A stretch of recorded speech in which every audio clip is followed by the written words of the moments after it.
Sister. Hey girl, hey. Let me guess, you got a word. Sure do. I'll meet you at Bayo.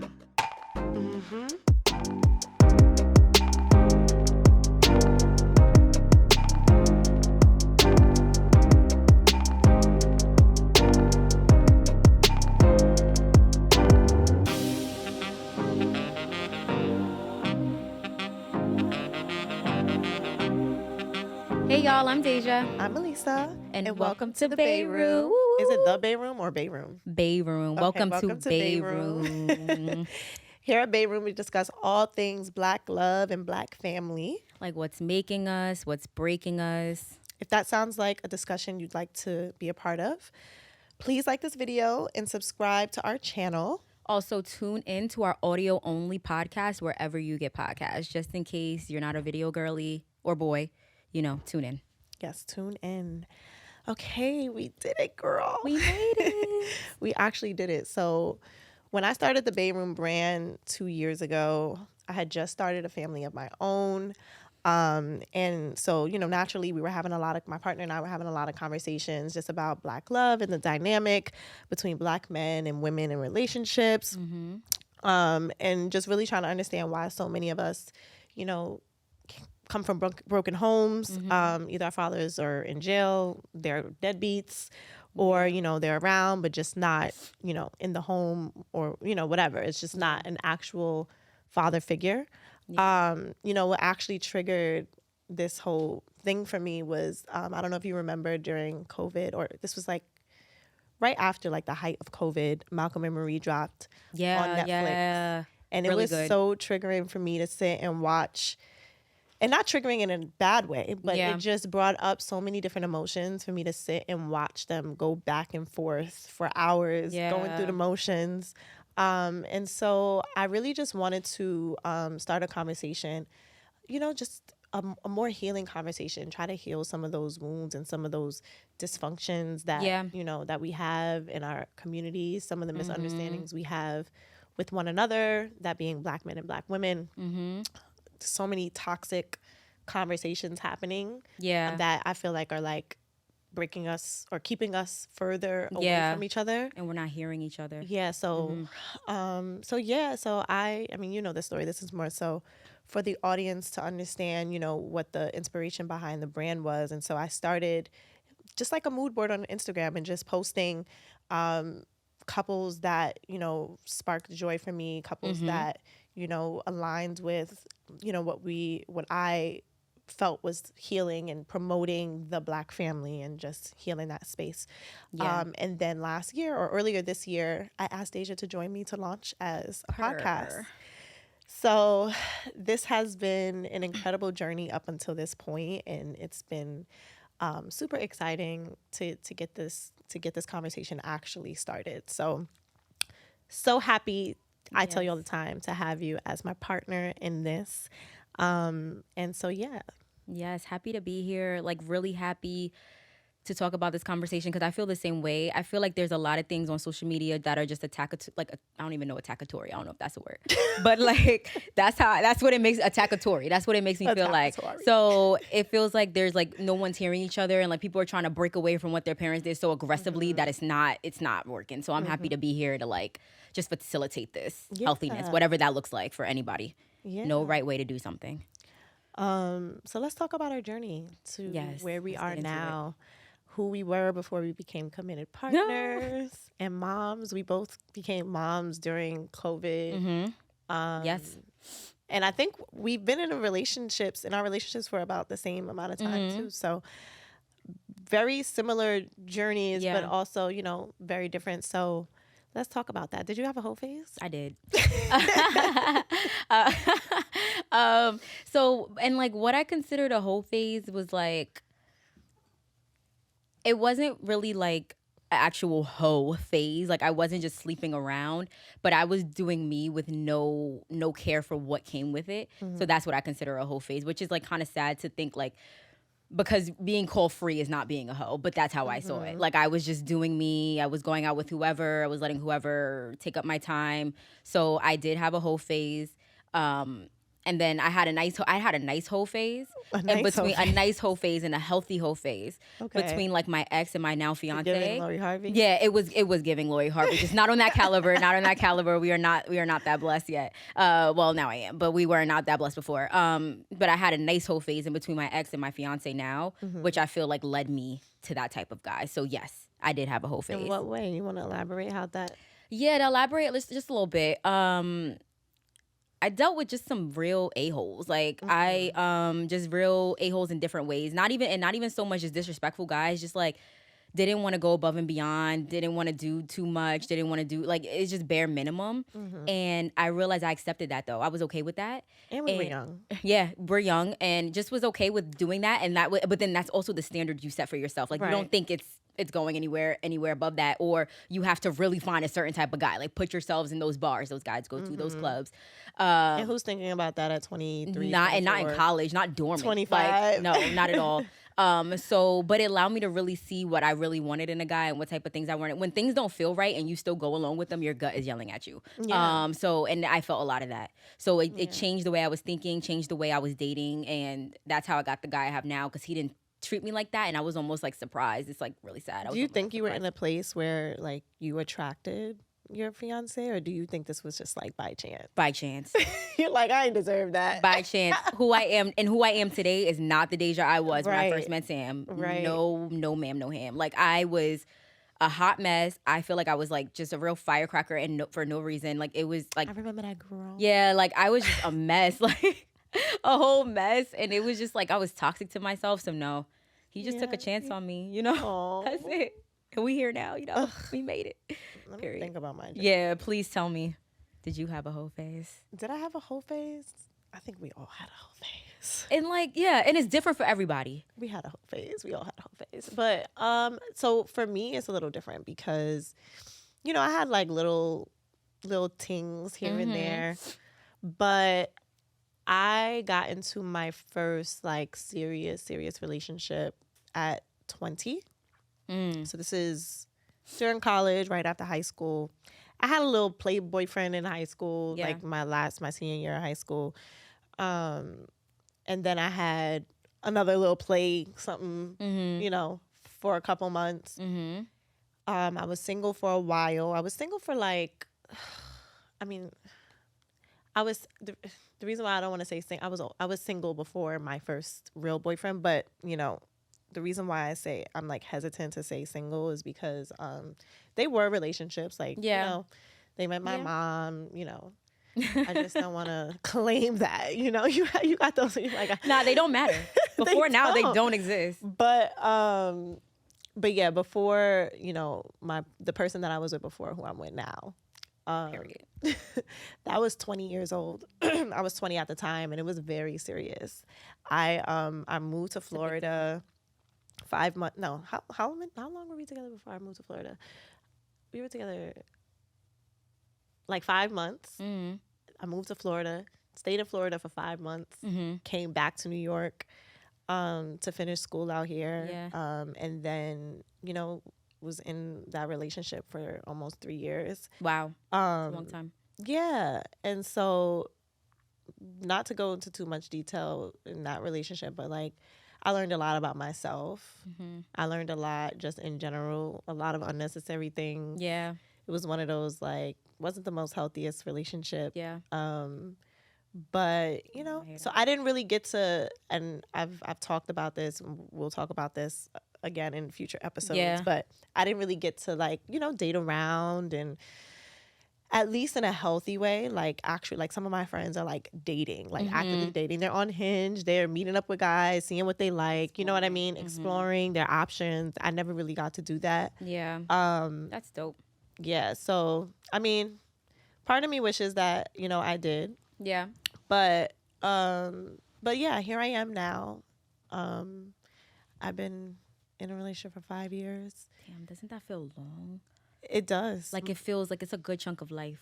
Yeah, I mean, but it went by so quickly because I feel like, you know, we were together for almost not even a full 2 years before I got pregnant. So it went by like really flew, quickly. yeah. And then like COVID, Yeah, yeah. you know what I mean? Yeah. Like, Yeah. COVID made everything feel really like really weird and Yeah. short.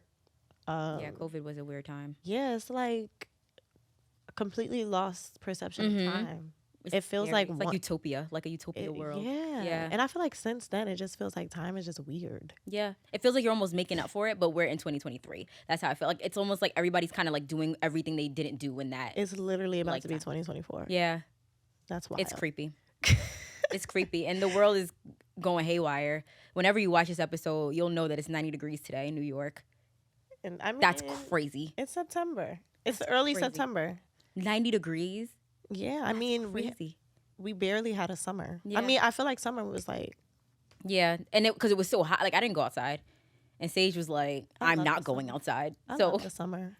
I love the summer. I just feel like it was never like this. I love the summer. It was never like what? Hot. Girl, New York City, what? 90 degrees? New York City Oh, maybe has some of the maybe that's most- what the pandemic did to me too.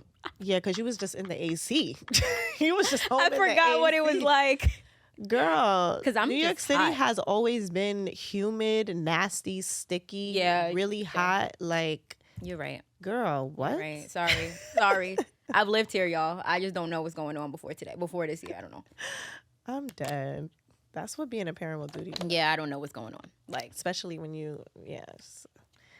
just confused. Period. Frazzled. So after 5, 6, how long you been with? 6 years? Almost After 5, 6 years. 6 years in a relationship, what would you say is the key to a successful relationship? I know there's many, Yeah. there's, a lot of nuances to that. But Yeah. what would you say if you had to like pick just one of the different keys? What would you say is? I'd say like my major one is having empathy.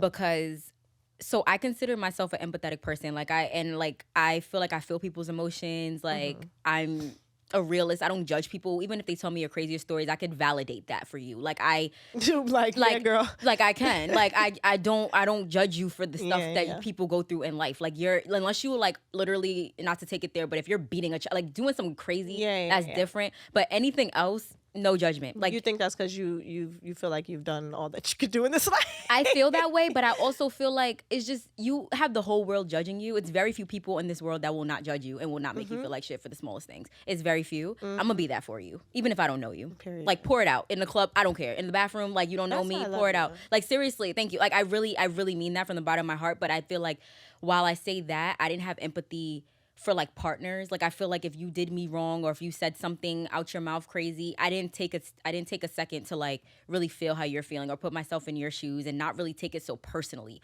Like really like not accept that you're a human. Like I feel like you should be all things at one time. And in the beginning, like even with like Sam, when I got pregnant, after I had my daughter, I felt like I was just in a really weird space that no one can know. Like you can assume, you reread articles, postpartum, whatever. No one can know what that is. And I would get mad at Sam for doing stuff, but he didn't know what I was requiring. Like it's just there was no communication. There's no communication. I'm not saying anything. There's no communication. He's doing his You're just absolute catching best. attitudes. Yeah, catching attitudes and crying and doing all the things, but like being angry, like not even giving him a chance to show up. And I'm like, you don't even know what he's going through. What if he has the same anxieties you have? It's just now he can't show them because he's supposed to cater to you, and you you're didn't not even giving, you're not giving a safe space. not even being a safe, being like turmoil, Yeah. being like just the worst. So I think empathy with friends Not as well, the worst. being the worst. Oh, I was the worst. It's okay. You can say it. Girl, I was you the know worst. what's so crazy? What? Ari probably say the same thing. No, We were it's probably not the worst. Probably. It's hard. So my key to successful relationship is accountability. Say it again. Accountability. You heard that? And what you said ties into it because I feel like, first of all, in any relationship, when you are accountable for yourself and you're self-aware, it allows you to have grace for the people around you because you're not just thinking about what's being done to you. You're thinking about what you contribute to an issue. You're thinking about how in ways that you can improve. Yep. You could get into some kind of conflict with someone, but because you're so accountable for your actions, you're thinking things like, you know what, this is what I could have done differently. Mm-hmm. And it allows you to, be gracious with that person, especially with the people that you love. Like, Yeah. accountability is number one. And I just feel like a lot of that's what's missing in our in the Black community as far Yeah. as women are concerned. We're not taught accountability. No. We're taught by, I was raised by a single mother, single independent, mother, Yeah. strong Black woman. And, a lot of times we're taught, or what we see is like, I can do bad all by myself. Yeah. I'm not putting up with, no shit from no man. Yeah. Niggas ain't shit. Period. They are. And it's like, but what about you? Yeah. What about you? What could you have done differently? What could you have done differently?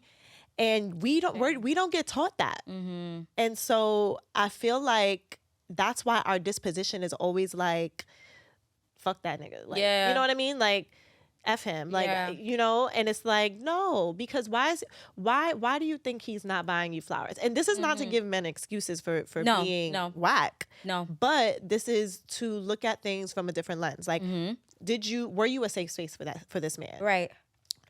Were you nasty? Some men can't, like, I know my partner, like, one of the things that we struggled with in the very beginning of our relationship was my attitude. Now, I wasn't like stank, but I had very, very short patience. And I was coming out of, like I said, a super toxic relationship. So I was also on edge, and I was ready to, like, during conflict, like, buck up. Like, Yeah. You know what I mean? And this person was not with it. Like, he was like, in the very beginning, he tried the route of like, I'm not gonna argue back. I'm gonna try. But then now, Oh, you teach him how to treat you. That. You teach him how to treat you. That's a Say that again. You really do teach him how to treat you. Because he was not having it, and for a very long time, and it caused a lot of damage in our relationship. And it's something that I've had to really spend a lot of time with myself and take accountability for. Like, just not being a safe space. Yeah. Like, making my partner feel like, I don't like him. Yeah. You don't like him at the root. Like, you're just annoying. Like, imagine that. How can I expect, if I'm making my partner feel like I don't like him, how can I expect him to show up as if he likes me? Right. Or show up in even further than that with flower. Yeah, like over the top. All of like, these things. Like, how? And this is what we do. This is what we do to our men. We show up how we want to show up. And then expect them to just... And expect them to be their best. And then, we sacrifice. We go all out and we pour into. But what's our attitude like? Yeah. You know what I mean? What are they coming home to? You know what I mean? It's a lot. Girl. So that is key for me, and it's been my biggest lesson in my relationship. Yeah. Accountability. It's a big one. I think that's a very important one. And it reflects across all. It's something that you should practice across all of your relationships. Agreed. Family, friends. Agreed. I'm telling you, practice accountability. Look at yourself before you look at anyone else's actions, because when you start to look at how ain't shit you are, right? You know what I mean? You and it's not about accepting things from people, but it's just about giving people grace. When you're inviting people into your space, into your life as friends, family, we can't choose them. But when you have people in your space, it comes with a lot of stuff. Yeah. You know what I mean? So, having grace, empathy is a huge one. Yeah. Yeah. I think those are the top two for me. Yeah. And then everything else falls. Communication, yep. all the You'll have it if you're accountable. Exactly. You'll communicate. Exactly. You'll communicate for sure. That was good. Now my scratching my that's a good one. I think accountability, a lot of people can learn from that. And that's what some young people lack. You don't want to be told about yourself. You don't want to be I think just people in general. Yeah, like you don't want to take that. But that's a hard look in the mirror. I mean, people can't do it. Like they cannot do it. Listen, would be the worst of the people who got everything to say about everybody else. But you are, and then mind you, right? Like you're saying this about everybody else. Why are you attracting that energy then? Why don't you take a look and see why you're attracting all those negative qualities about everybody else? Why do you feel like you're getting the bad side? Like, it's just so many layers. Like I just feel like people just don't pay attention to patterns. Like they don't pay attention to. I was gonna get into like generational dysfunction and just like different patterns. Like there's a lot of qualities that I see in myself and in some of the, people that raised me, like family members that raised me. And it's like, alert, alert, like, hello, like, this is what and it's so clear to me. And I know that's everyone doesn't have that same level of like, and I'm not the most self-aware person at all, but everyone doesn't have that same level of self-aware. But it's just like, some things are just so blatant. It's like, how do you not see that you are perpetuating, you know what I mean? This generational, it's a whole lot. Passing it down. In relationships and families, and it's ridiculous. But yeah, hold yourself accountable. Period. Go to therapy. Period. Go to and your therapy. Insurance covers it if you got it. I mean, listen. Sometimes I don't know. There are programs. Listen, I've become a big advocate just because I know what it's like. I'm not in therapy now. Like, I just ended therapy recently, for the time being, but things can get so heavy. Life can get so heavy. I know what it's like to just live every day. And we were just talking about this. Yeah. Live every day like you're just checking boxes off and you're not able to be in the moment and absorb what's happening around you, the good and the bad. Yeah. It's like you can't even feel it. Like, it's just it's an agenda. You're in autopilot. Yeah. Go to therapy, man. Go to therapy. I think therapy should be treated like you go get a physical every year. Yes. You should go to therapy one just with to yourself. go. Purge. Yeah. Seriously. Like, you have to. It's so necessary. So many of us are just living in constant chaos in our minds, and this is why people are committing suicide. And it's a lot. It's heavy stuff. And that just brings me to like starting a family. Woo. And having children. Forget in this crazy world. Yeah. Just life in general. I don't want to get too dark. I mean, let's do it. But like, you know what I think about all the time? One of my biggest challenges that brings me stress and anxiety, more so now that I have a child. Yeah. Is the thought of, this is so dark. No, I'm a dark person. Like, it's just the thought of like, I understand the beauty of life. I understand, life is an amazing thing to experience. Let's take spirituality out of it, because not everyone is spiritual. Not everyone has the gift of, a spiritual connection with whoever. Yeah. God, the universe. Yeah, girl. But we really just like are bringing children into this world, this crazy world. Oh dear, I know where you're going. I know where you're going. What am I gonna say? To kill them? No, not to kill them, but for them to leave the world. Leave the world. Yeah. And it brings me so much stress and anxiety, and it's one of the things that like it's hard to stay encouraged and to remain like motivated and focused. Not motivated and focused, but it's hard to like, sometimes it's really hard to like keep going. Yeah. With that burden. It's like, do I keep having children? Do I keep bringing? Yeah. Well, now that I have a kid, I want to have another kid for my kids. Yeah. They're not alone in this world. Should something happen to, myself or their father. But it brings me there's so much that comes, so many like weird, really dark thoughts that come with bringing life into this world. Because when you're young, you're not thinking about these things. No. You're just going.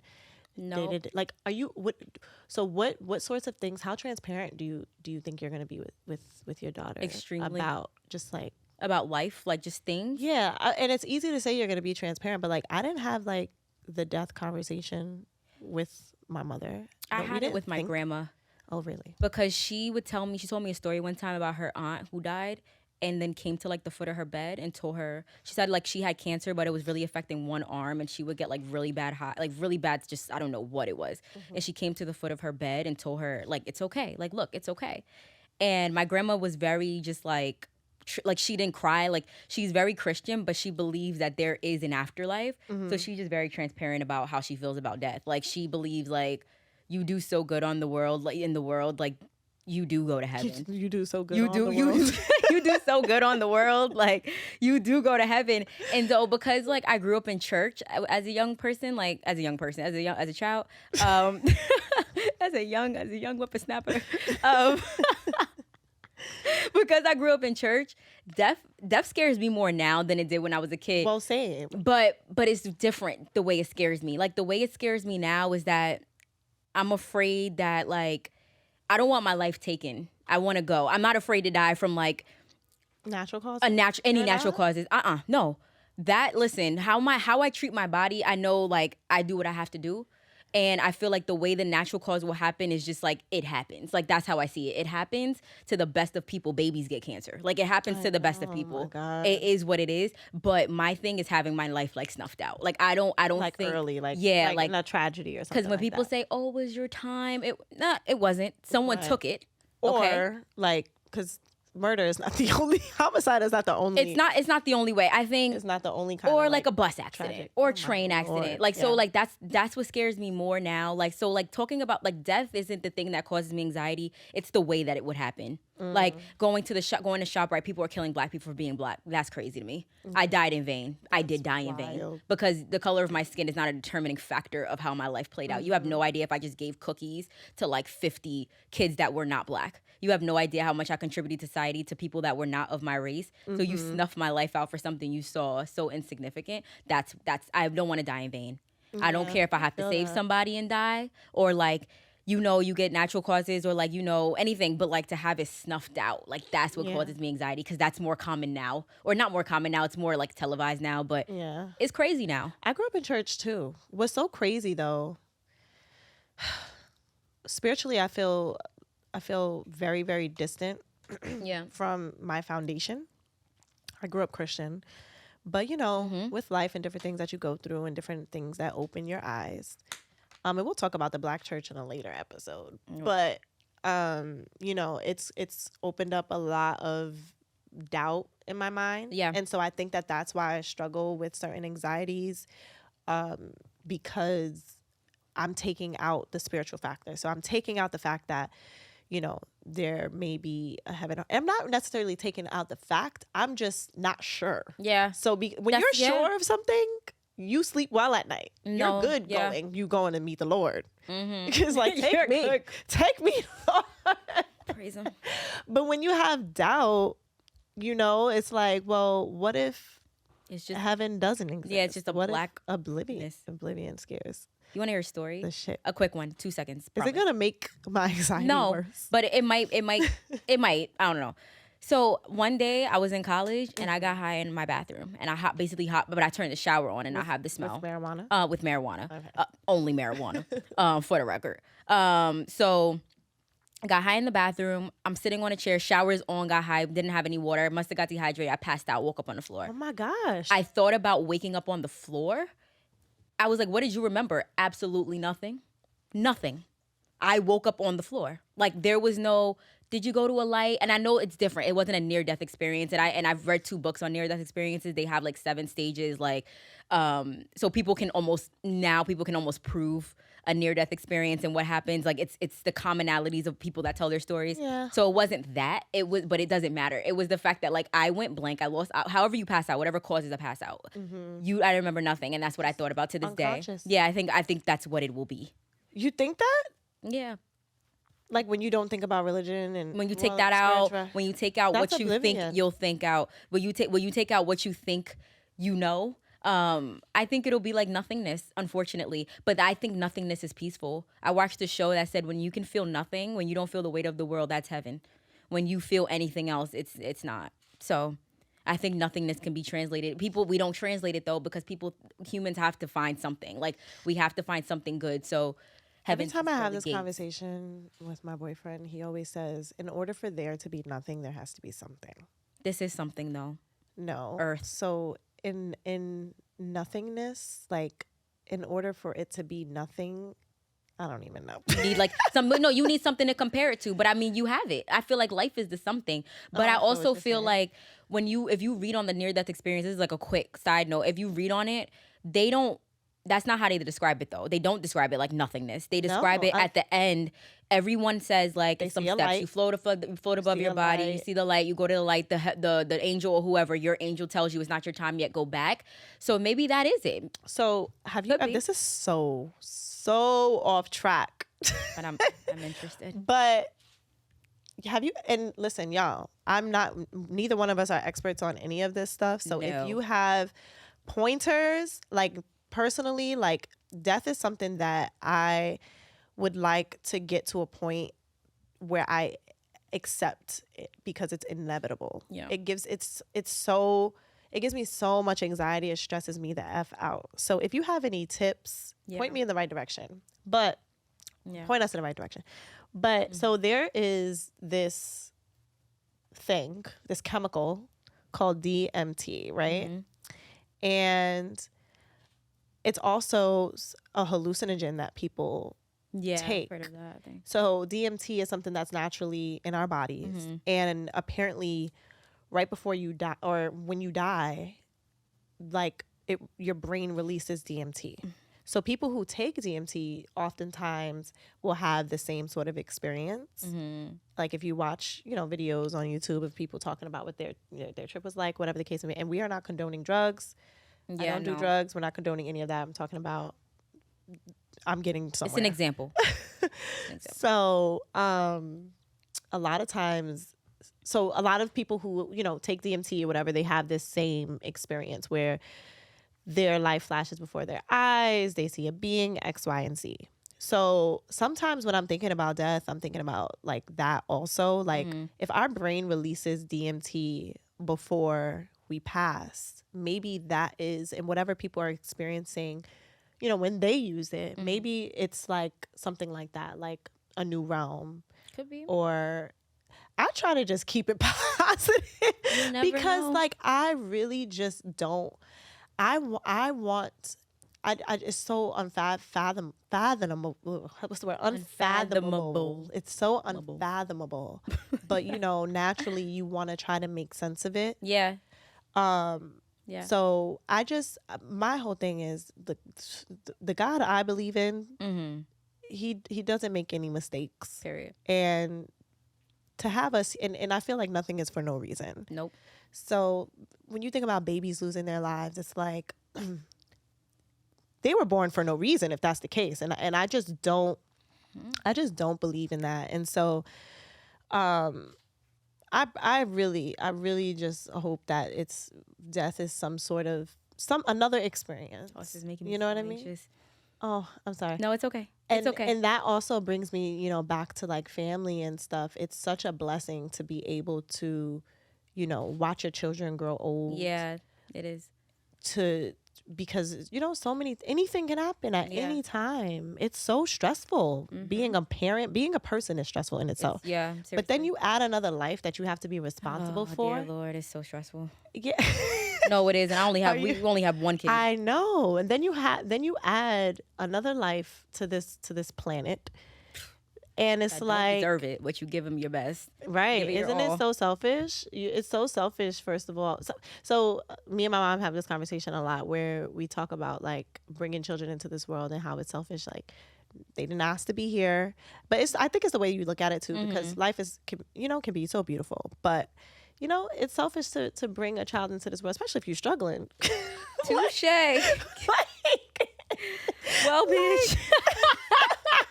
Like, why you done brought me into this mess? And why do you keep bringing more of me? What? Oh, God. Now I'm getting mad. Like, why you keep doing that for? I don't understand. And I'm not here to tell you what to do with your cootie cat, but it is a bit selfish to bring someone to struggle, right? Like bringing someone in and you can give them the best and like you're doing life together. Beautiful. I get that. But like bringing someone in to struggle and they have to do I think you should bring your children in a better predicament, even if it's one level up, like literally like that's why we work. That's literally what I tell myself when I go to work every day. I said, this is why you have a job. You have a job to provide for your child. You're doing that well. She's happy. She's okay. Boom. That's why I have a job. Like you provide for your kids. So like to keep doing the same cycle is really absurd. And I think you need to stop it. Not you need to you need to freaking stop it. But like, so one of your challenges was like stress anxiety. That's my challenge of everyday life. Like for myself, for Sage or for my child. You done said her name. Yeah, I know. I try not to say her name. Actually, yeah. No, I'm not gonna do that again. But I think one of the biggest challenges was who I was at the time. Like I was really toxic to myself. What do you mean by that? Like just the way that I thought. I was just super, like, I could just give examples. I can't really give you the nitty gritty because I don't really know how to put it into words still to this day. But I was just super hot headed. I was super angry. Things that have happened to me in the past, like never let go. Thought I did. Never let them go. Just super just hardened inside for no reason. And then you look at like, and I feel like when I say that, the people that know me from the past likely won't believe it or they can't understand it because they're like, you had a good life. You had both parents. You lived a nice house. I remember looking Like- at, first of all, I remember being like, I remember when we were children, being like, Children's. Deja just got it all. She got her mommy, she got her daddy, she got a closet full of fly ass clothes. Let's talk about it. Like, Because I did. You had it all. Your room was fire. You Crazy, got like, your perspective. car. Yeah, it's perspective. Yeah, it's then you crazy. got your car. I remember thinking as a kid, like, Deja is so blessed. And I was blessed. I was super blessed. But I remember, as a child, you're like you're looking at other looking, people. I was like, oh my God, like this girl, she's spoiled. Mentally going through it, like mentally going through it, and not because of anything, like literally not because of any of those things you named, not because of my parents, just because of life. Like I just felt like I just wasn't who I needed to be for some of the situations I was put in, and then got to college and I was just freaking bitter, and I didn't know I was bitter until I healed myself, and I healed myself by having a child. Really? Because I didn't have her to be healed, but when I found that I was pregnant with a daughter, I was like, you cannot think the same way. You're going to ruin her. You're going to ruin her. So you were aware of I became very toxicity? self-aware. Yeah, I became very self-aware.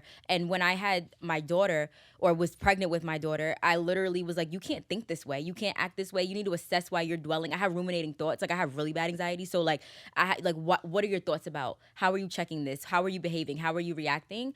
I'm really big on self-development, like really, really big on self-development. Like I think therapy needs to happen in everybody's lives. I think it should be a thing you do even if you don't have problems. Like go. I think you need to check why you think a certain way because you can't be the best version of yourself. Life is so bleak when you are not the best version of yourself. It's really bleak. You can't see anything. Your lens on life is just freaking fuzzy. Yeah, Like you're looking at everything through the eyes of trauma. bitter and traumatized, and like it's not your fault sometimes, but When at a certain age, it's your fault. it's your fault. And how you choose to like Especially lay it on your now. kids, like it's your fault. It's your fault. So that was the challenge for me. Yeah. Just being self-aware and really trying to check that before like lessons start getting taught. Because you start really teaching your kids young. They don't start when they go through problems. You start translating now. Yeah. So I was just like, how would you? And now I like sit there and ask myself, I'm like, how would like you translate this to your daughter if she had this problem? And that's how I check myself. I really hold myself accountable in that way. I want to be the best example for her, or you're gonna look to other people for examples. Yeah. And that's scary. Very. That's scary. So try to be the best you can be, friends. Okay. You can only do but so much. It's not on you to determine the people your kids are, but no one is perfect. Yeah. It's a daily, like it's an everyday effort to It is. be your best self. But as long as it's on the front, me and my mom actually had this debate recently about what being intentional means. And in my opinion, I feel like you can have good intentions without being intentional. Yep. Intentional is an action. That's an action. Yep. You said it. Intentional is, what you're doing on a day to day to make sure that you're doing whatever you're achieving whatever goal you want to achieve. You're being whatever person it is that you want to be. Yeah. That's intentional. So you're having these conversations, you're going to therapy, you're checking yourself, you're all of those things, you're reading, and when I say reading, like you're doing research on things, like researching. If you don't have access to therapy, like you're researching things, you're doing some, go to church. Yeah, you're doing something to better whatever you're trying to do. Yeah, you're exercising. That's being intentional. Now, having good intentions or intending to be intentional, or intending to you can intend on going to the gym for your whole life. You like still you still did let the whole entire day go by. And that doesn't mean you didn't have intentions. That just means you weren't being intentional. Yeah. And that's just the way that I see it. Same. People, think intentional is like, it's at the forefront of my head, forefront of my brain, and it's something that I think about all the time. And, No, that's not being intentional. no. And you have to be intentional. Being self-development and just like peace Yeah, and healing is an intentional journey. it is. And It is. a big part of being a parent is being intentional. It is. And You you have to can't be just intentional give with it to God. everything. Like you can't just give it to God. Like certain things give it to Everything. God, but you have to be intentional. With everything. Yeah, you can't really miss, and that's why parenting is so listen, like parenting is hard. It is not for the weak. It is not for the weak. And just because you have kids does not make you a parent. Like you just are a what is that? Like a pusher? You're not a pusher. Pusher? What is what did they call whatever? Y'all know what I mean. But You're like not even a surrogate. You're just a host. You're a host. That's yeah. You have to be a For parent. lack of a better word. And that's why a lot of people are effed up now because parents were intentional and they gave it to God. And I get it. It's hard. I don't have all the answers most of the time, but I know that like I am intentional about how I decide to hold myself accountable with things, and that it can only be good from there. Yeah. Or the best it can be. Yeah. Like I something that I have a toddler, you have a toddler, but I have a boy. My boy you've seen him. He is a wild child. He's 3. He just turned 3 last weekend. Woo woo. Big 3. He is a wild child.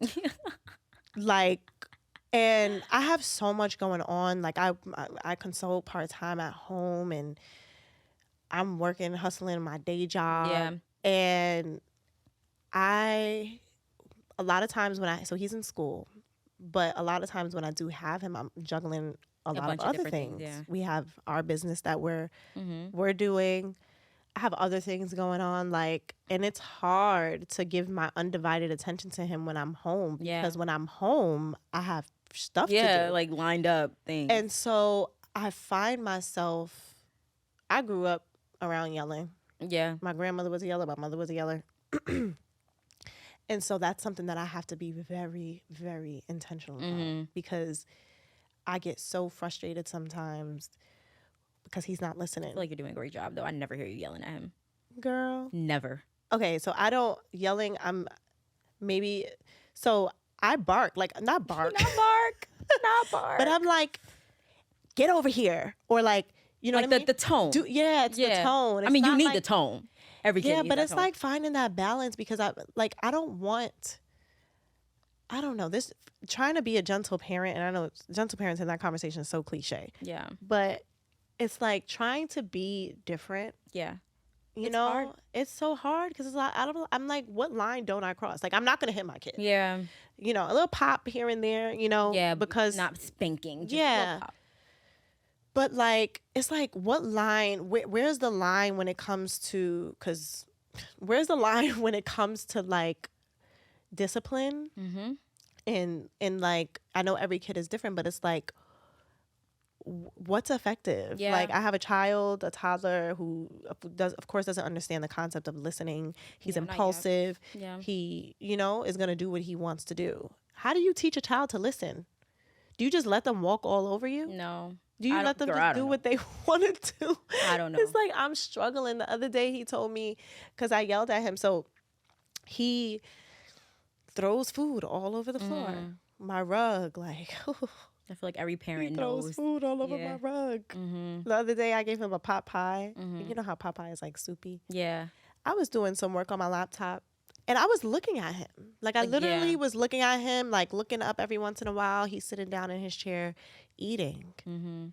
And when I decided to close my laptop and actually look, my whole entire rug was covered with chicken pot pie. Oh my gosh. I almost lost my shit.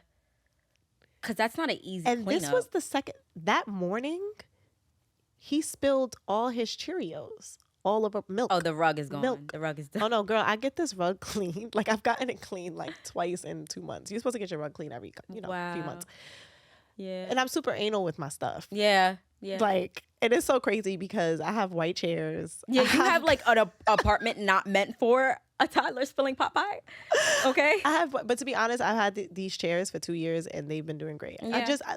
I spilled wine on it one time, and they're easy to clean. I spilled wine on it one time, and the other day he got like blackberries on it, and I freaked out, but it's so easy to clean. But Yeah, so earlier that morning he spilled Cheerios all over my rug. And then later, and I had a conversation with him. Yeah. I was like, you know what? It's nap time because you're wilding. Yep. Get that ass in a burn.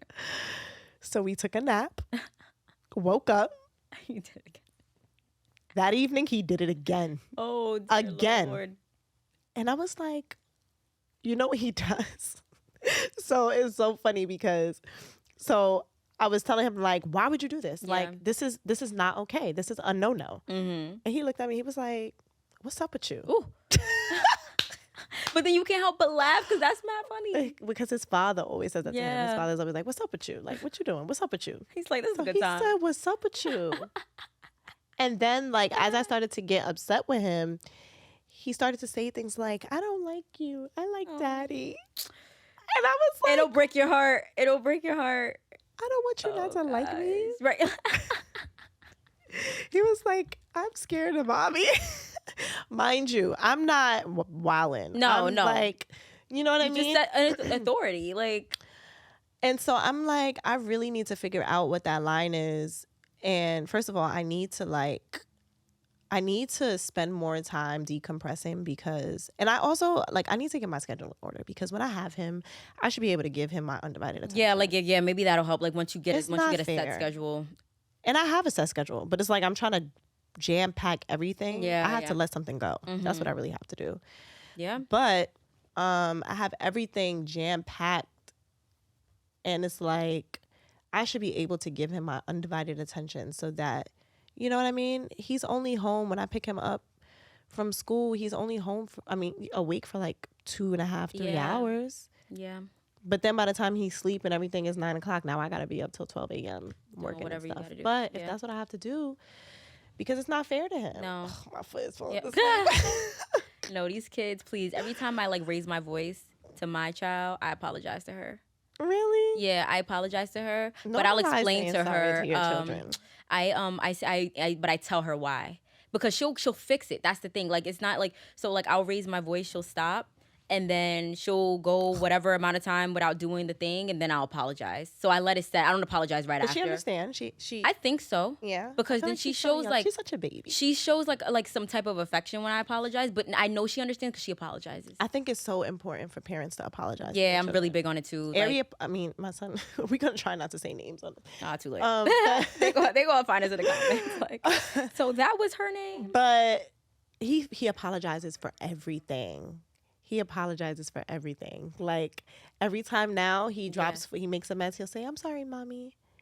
They know. They learn what you. But it's so important Yeah, to I'm apologize really big to on your it. children. My mother used to always apologize to me. I'm really big on it. Now Treat them like people. the key is to apologize and to be mindful and not do it again. Yeah, like don't keep apologizing and teach explain. them empty apologies. Mm-hmm. That's what Yeah. you're doing. You're teaching them you can continue the behavior as long as you apologize. Yeah, exactly. You are doing that. Or my daughter specifically, she apologizes too much. So I'm teaching her like you only say sorry if you really one mean it, and two if you really made a mistake and did something wrong. Yeah. If you just did something and that thing was gonna happen or whatever, you don't want to apologize. These people will take advantage of you. But it is a thin line. It's barely noticeable. The line. It's barely noticeable.